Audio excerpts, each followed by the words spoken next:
il est bien difficile de passer en revue toutes les fonctionnalités de Revit, mais juste un petit complément ici par rapport ici aux annotations que l'on a mis en place sur les gaines.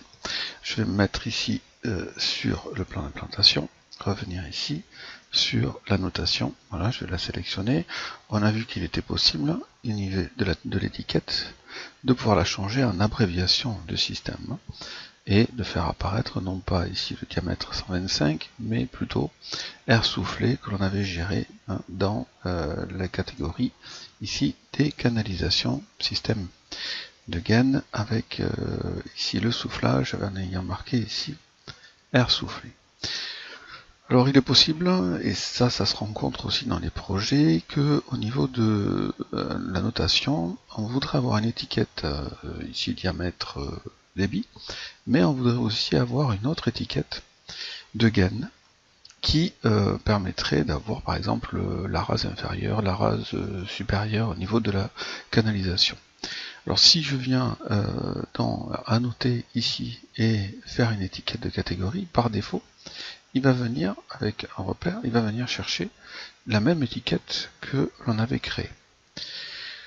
Comment mettre en place une autre étiquette? Alors on pouvait ici venir dans tout étiqueter et s'apercevoir que dans les étiquettes de conduit notamment, on n'avait qu'une seule étiquette de conduit et qu'il n'y en avait pas d'autres. Donc pour cela, eh bien, on va essayer de générer des étiquettes et de récupérer toutes les étiquettes dont on pourrait avoir besoin. Alors pour cela, je vais me rendre ici dans toujours annoter, étiquette, et je vais venir ici chercher étiquette et symbole chargé. Je vais venir ici dans les équipements génie climatique, l'espace, les feuilles, isolation des gaines, et je vais regarder ici, voilà, gaine et espace réservé aux gaines avec étiquette de gaine. Je vais m'apercevoir que j'ai effectivement les deux possibilités, puisque j'avais choisi ça dans les propriétés ici.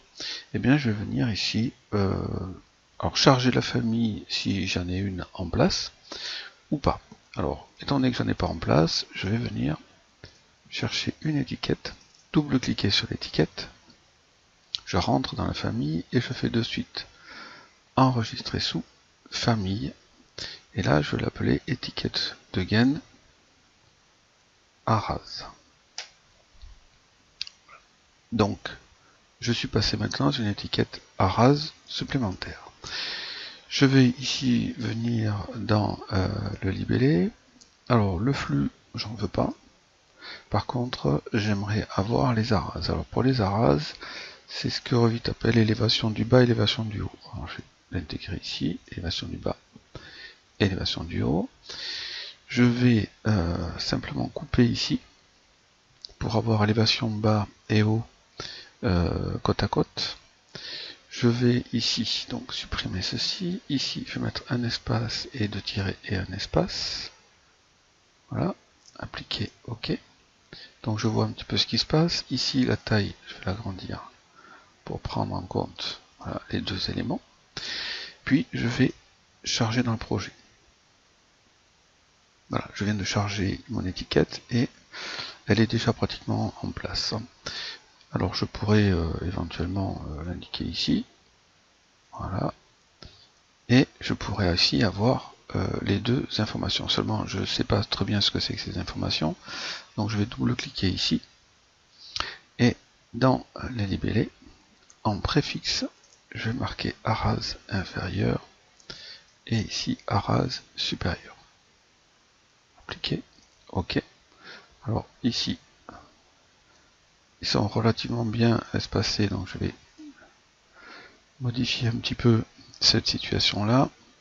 Je vais mettre un espace ici. Je vais mettre un espace ici et ici. Voilà. Donc pour avoir un petit peu d'espace, je charge dans le projet, remplacer la version, et je me retrouve ici avec une information complémentaire. Donc je pourrais avoir ainsi plusieurs étiquettes. Alors si je veux me rendre compte, je vais dans Annoter, étiquette, et ici je vais m'apercevoir que je vais avoir trois possibilités maintenant pour mes étiquettes, trois possibilités que je pourrais rencontrer ici dans les propriétés et ici les 3 possibilités d'étiquettes où je pourrais transformer mes étiquettes au fur et à mesure. Mais ça, c'est relativement intéressant.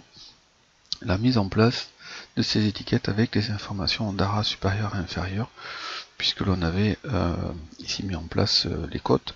Évidemment, mon projet a été mis à jour. Voilà, je retrouve ici mes ARAS inférieurs, mes ARAS supérieurs, ici avec les indications en centimètres. On aurait pu mettre aussi éventuellement les indications en mètres.